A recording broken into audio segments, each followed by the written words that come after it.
Rejection is not a defeat.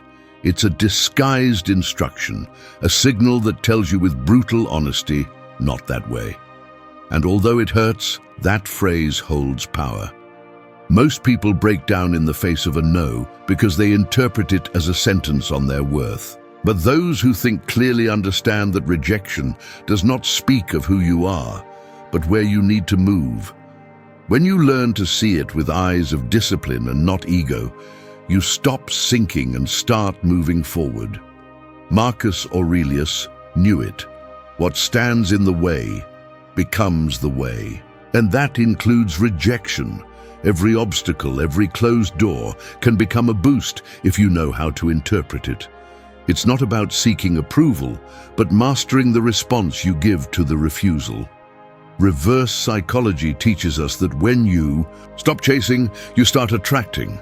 When you stop justifying yourself, you project confidence. When you let go of the need, you gain power.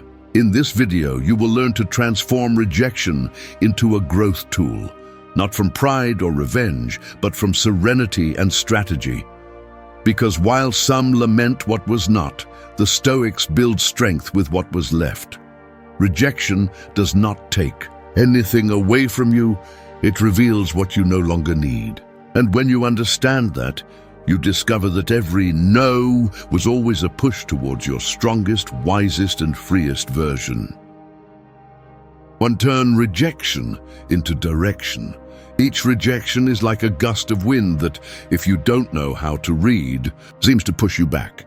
But if you observe calmly, you will notice that it is actually pushing you towards another direction. The problem is not the wind, but your resistance to let go of the helm of ego. Most react with anger or frustration to rejection because they confuse it with a sentence. But in truth, it is a compass. The no that hurts today could be the thank you you will say tomorrow when you discover where it took you. The Stoics understood this perfectly. For them, external events were neither good nor bad.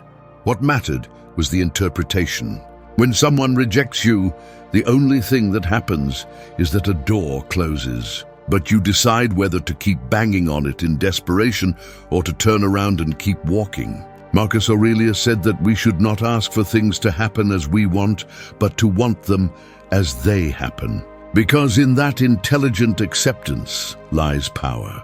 Rejection ceases to be a wound when you see it as redirection. Reverse psychology complements this idea in a practical way. The more you chase something that rejects you, the more you push it away. But when you let go and move on, you change the energy. You stop acting from need and start projecting independence. At that moment, the world reacts differently to you. Not because there is magic, but because your attitude changes. The one who is not afraid to lose gains respect. The one who does not beg for attention attracts it effortlessly.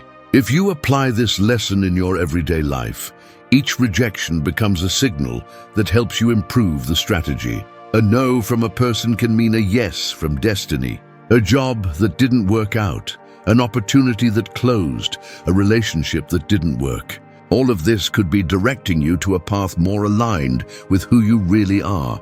But you will only discover it if instead of resisting, you observe. If instead of lamenting, you analyze. Rejection shows you your blind spots, the places where you are acting from illusion and not from truth. It forces you to stop and ask yourself, why was I looking for that? What was I trying to prove? Or what did I want to escape from? Every time someone tells you no, the universe is returning a part of you that you had delegated to others. That is the part that you now need to strengthen. Transforming rejection into direction requires courage. It requires training the mind not to react impulsively, not to take everything as a personal attack. Sometimes rejection is not injustice, but protection. It saves you from what you were not ready for or what was going to divert you from your purpose. So when the next no comes, don't respond with anger or disappointment. Breathe. Observe it with a cool mind and ask yourself what it is trying to teach you. Because maybe it was not a wall, but a curve. And if you know how to follow that curve with serenity, you will discover that rejection did not stop you. It just corrected your route. That's where your true growth begins. 2. Let the no guide you. Every no has a voice, but most don't listen to it. They take it as a blow, an offense, or an end. However, behind that no hides valuable information. It tells you which doors don't belong to you, which paths no longer serve you, and which version of you needs to evolve. Rejection, if you analyze it calmly, acts like a silent mentor. It hurts, yes, but it also teaches. It is the mirror that reflects the parts of you that still need to be strengthened. Imagine that every no you receive is a signal placed on the path to redirect you. Not towards less, but towards more. The problem is that the ego wants to control the direction, demands immediate results, and when something doesn't go as expected, it interprets it as failure.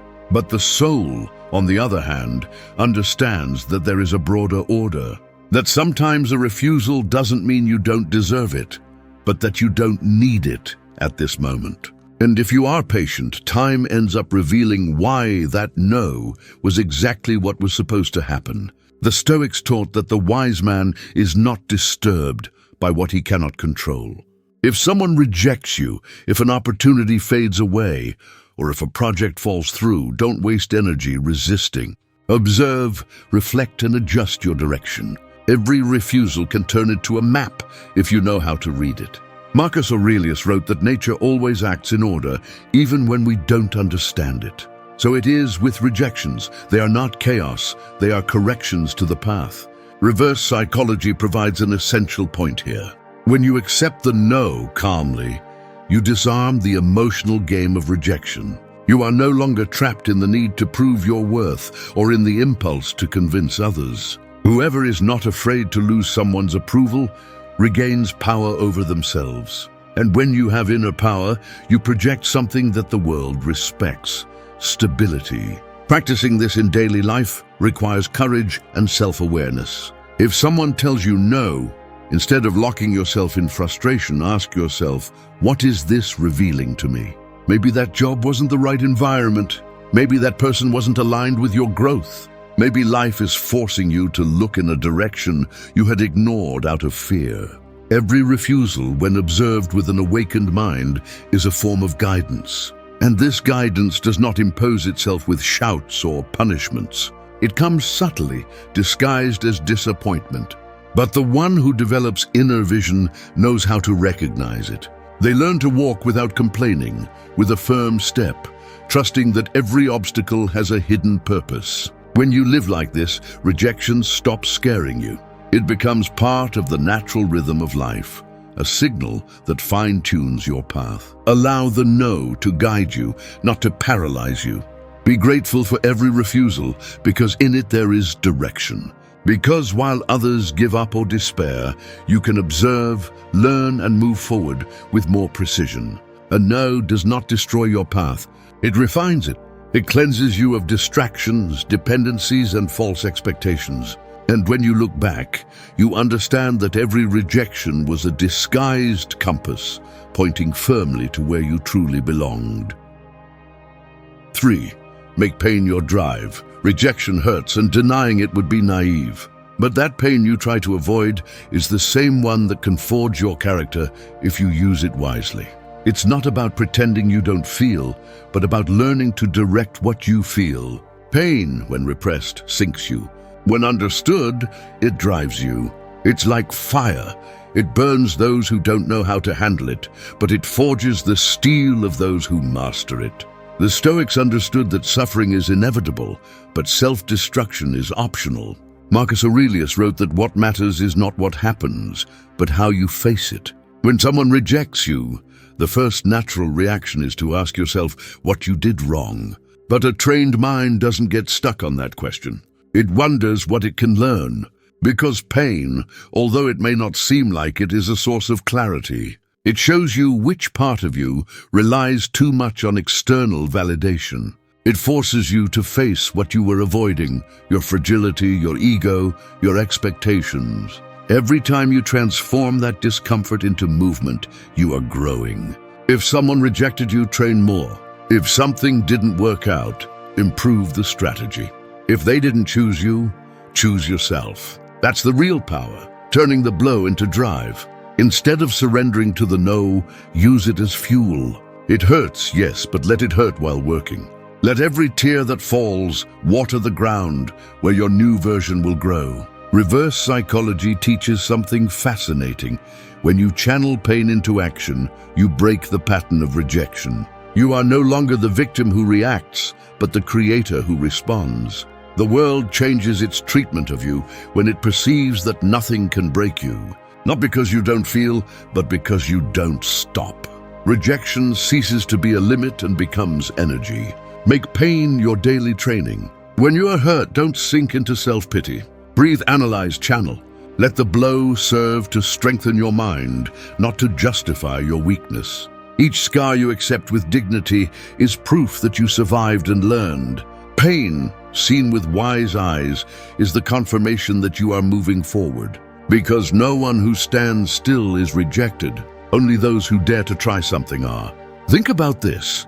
The great changes in your life did not come from comfortable moments, but from breakups, disappointments, and losses. Behind each wound was a lesson that made you stronger.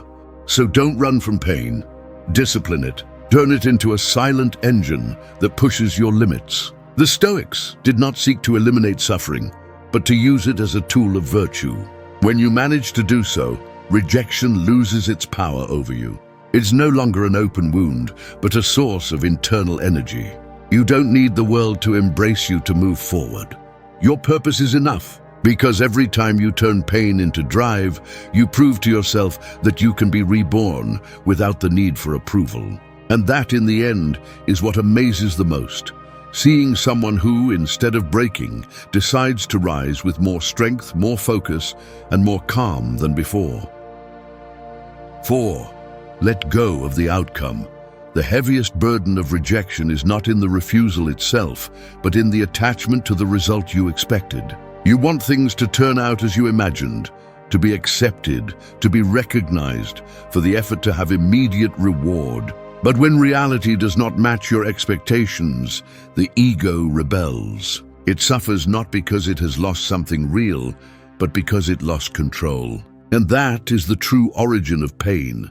Not rejection, but resistance to accepting what was. Stoicism teaches a truth that few are willing to practice. You only control your actions, not their consequences. Marcus Aurelius summed it up firmly. Do what you must, with nature as your guide, and accept what comes with serenity. When you understand this, you stop living dependent on the results. You start to focus on the process. You no longer work to please or to be approved.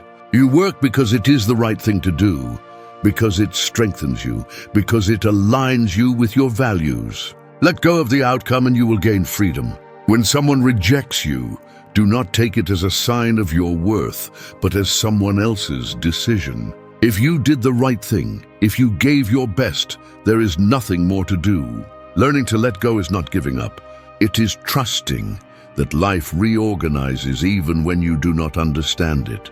Rejection then becomes a transition, not a loss. What leaves makes room for something more authentic. Reverse psychology applies this same logic from another angle. When you let go of the obsession to obtain something, you increase your chances of achieving it. The energy of need scares, while calm attracts. If you cling, you transmit desperation. If you let go, you project security, and that security is magnetic. The one who does not need to prove anything proves everything. In practice, this translates into emotional discipline. Before reacting to a rejection, breathe.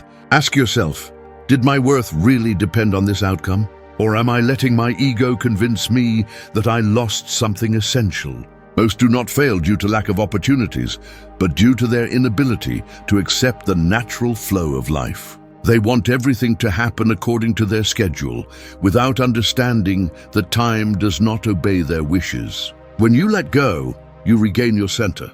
You become more observant and less reactive. You no longer fight against the world, you flow with it. That does not mean settling, but directing your energy towards what really depends on you. Rejection ceases to be a punishment and becomes a lesson in humility. It reminds you that you are not here to control, but to act with virtue and adapt with intelligence. Practicing this requires maturity. It is easy to let go in words, hard to do it from the heart. But every time you achieve it, you become more invincible. Because no one can manipulate those who do not fear to lose. No one can hurt those who do not cling to what they cannot control. Letting go of the outcome is the art of true freedom. Acting without anxiety, loving without dependence, and waiting without despair. And when you reach that point, rejection no longer hurts you. It liberates you. Because you discover that what seemed like a closed door was, in reality, the exit from a labyrinth that did not belong to you. 5. Master your emotions. Rejection has the ability to ignite the most primitive fires of the human being: pride, anger, fear, shame. In seconds, you go from calm to storm. And if you don't learn to master that reaction, you'll end up being a slave to other people's emotions. Because that's what rejection does. If you don't control it, it turns you into a reflection of what others decide. Stoicism teaches the opposite, that true power is not in avoiding pain, but in maintaining calm while you go through it. Marcus Aurelius wrote that no one can hurt you without your consent. And he was right. It's not the action of the other that destroys you, it's your interpretation. When someone rejects you, the mind creates a story. I'm not enough, I'm not valued, I'm worthless. But that story is not the truth. It's an emotional reaction. If you repeat it enough, it becomes an invisible prison. Therefore, the first step to mastering your emotions is to observe them without judging them. Don't deny them, but don't feed them either. Reverse psychology teaches something powerful. The person who maintains control after rejection disarms the emotional game. The one who doesn't react with anger, doesn't beg, doesn't show weakness, makes it clear that their center doesn't depend on anyone. That serenity is disconcerting, because most people respond impulsively, and the one who remains balanced becomes unpredictable. Calm is not coldness, it's strategy. It's the purest expression of personal mastery. When you learn to control your emotions, each rejection becomes mental training. You feel the blow, but you don't amplify it. You use it to strengthen your character. Imagine each no as a stone thrown into a lake. If the lake is calm, the impact only generates waves. But if the water was already agitated, it overflows. That's how the mind works. If you're at peace, nothing destabilizes you. If you're dominated by internal noise, anything breaks you. Practicing this control doesn't mean turning off what you feel. It means directing it. Anger can be transformed into discipline. Sadness can become clarity. Fear can be prudence. Emotions are not enemies, they are signals. The problem is when you let them rule. And if rejection manages to drag you into emotional chaos, you surrender control of your life to circumstances. Mastering your emotions is consciously choosing your response. Not reacting immediately, counting to 10 if necessary. Asking yourself, does this deserve my energy? Am I going to allow something external to define my internal state? Every time you choose calm over impulse, you strengthen yourself. You're reprogramming your mind so that rejection stops being a threat. The Stoic doesn't repress, he transforms. He uses pain as a chisel that polishes his character. And every time he manages to remain serene in the face of the storm, he demonstrates that the greatest power is not controlling others, but controlling himself. That's the difference between reacting like anyone and responding like someone conscious. Rejection can be a fire that consumes you or a flame that illuminates you. You decide. Mastering your emotions doesn't mean not feeling. It means not burning aimlessly. It's looking chaos in the eyes and saying, not today. And when you achieve that, there's no rejection that can defeat you, because your power doesn't depend on the world, it depends on your mind. 6. Thank the one who walks away. Rejection doesn't always come wrapped in words. Sometimes it arrives in the form of silence, distance, or indifference. And although the ego perceives it as a wound, the truth is that few things cleanse you as much as a farewell that reveals what no longer fit with you. The mind wants to cling, but the soul knows that not everything that is lost was necessary. Thanking the one who leaves is one of the highest forms of emotional intelligence because it implies recognizing that even in loss, there is purpose. Each person who walks away fulfills a function to show you a part of you that needed to be strengthened. Maybe someone rejected you so that you would stop seeking validation. Perhaps they ignored you so that you would learn to listen to your own voice. Or they closed the door on you so that you could build your own. Behind every goodbye, there is a lesson, and when you understand it, you stop suffering for what ended and start thanking for what it awakened in you. The Stoics taught that what happens for your good, even if you don't understand it at first. Marcus Aurelius wrote it serenely, "Accept each event as if you had chosen it." That phrase sums up the essence of inner power. When you practice gratitude even towards the one who hurt you, you break the cycle of resentment. You no longer live from the wound, but from wisdom.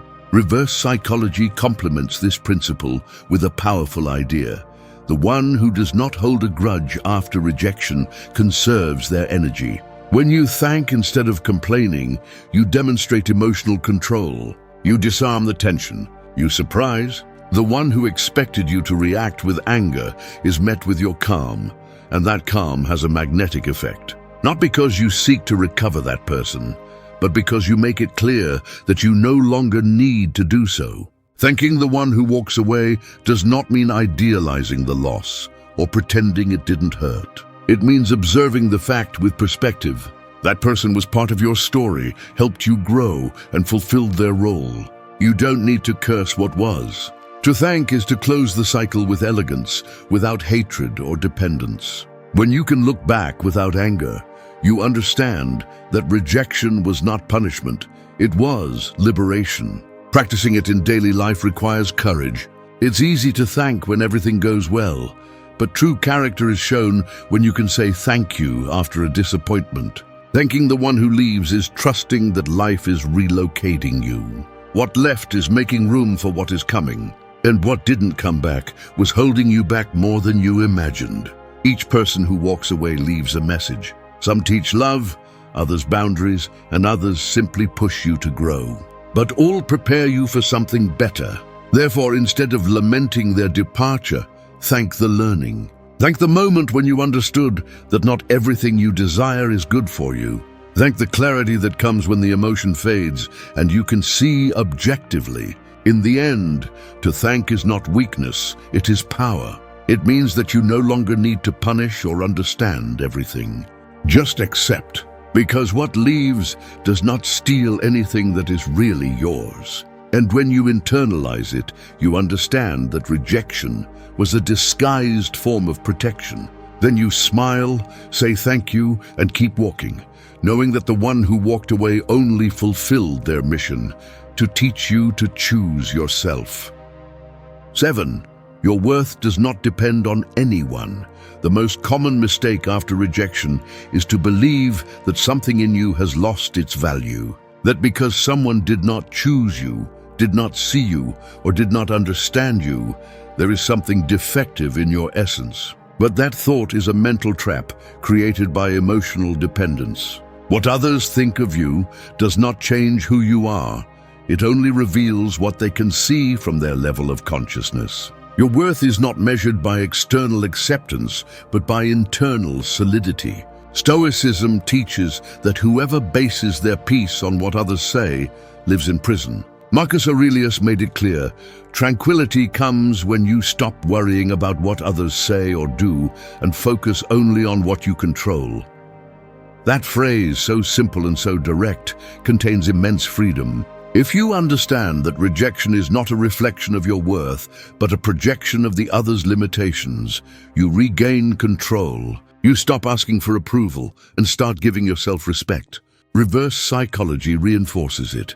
The less you depend on external validation, the more attractive you become. Not out of arrogance, but because emotional independence generates magnetism. People are attracted to those who do not need to be accepted to feel fulfilled.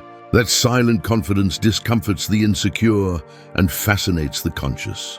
Therefore, the real power is not in pleasing everyone, but in remaining yourself, even if no one likes it. Your worth does not arise when someone recognizes you, nor does it die when someone rejects you.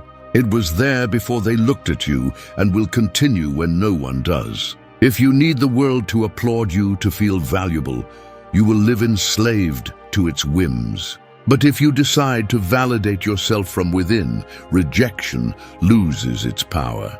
It is no longer a blow to the ego, but a simple difference of perspective. The daily practice of this principle requires courage. It requires you to look at yourself honestly, to stop looking in the eyes of others for a confirmation that only you can give yourself. If a job, a person, or a group excludes you, do not despair to fit in.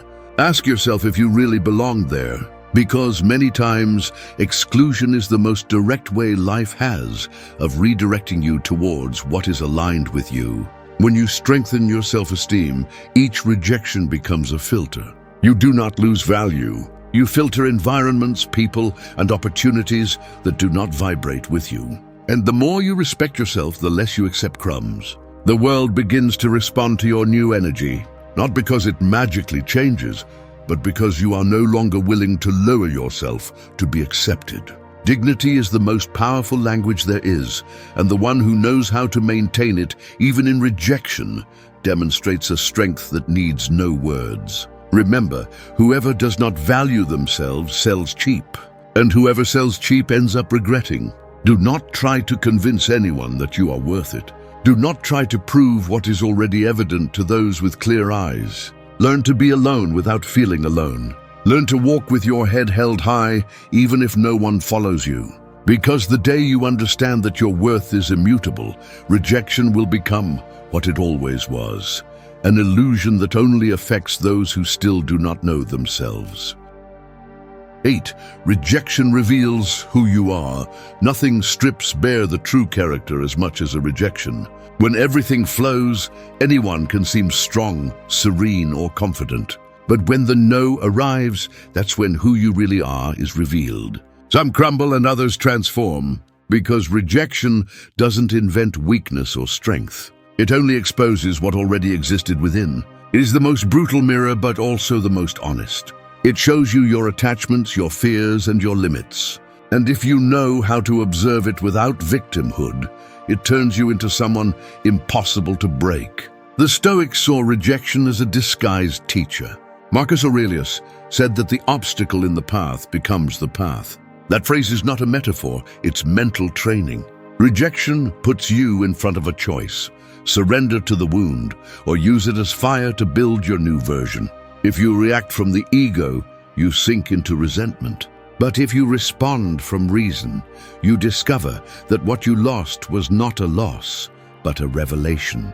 You realize that life is stripping you of what does not belong to you to make room for what will really make you evolve. Reverse psychology agrees. What hurts most about rejection is not the refusal, but the shattered image of yourself. The ego clings to how it wanted to be seen, and when that crumbles, the truth appears. That's where you can be reborn with authenticity.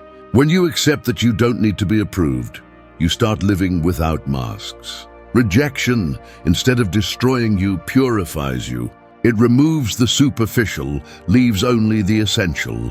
Every time someone tells you no, life silently asks you, will you continue to believe in yourself without the applause? If the answer is yes, you have just passed one of the toughest tests of emotional strength. Because only those who know themselves deeply can stand up after being rejected.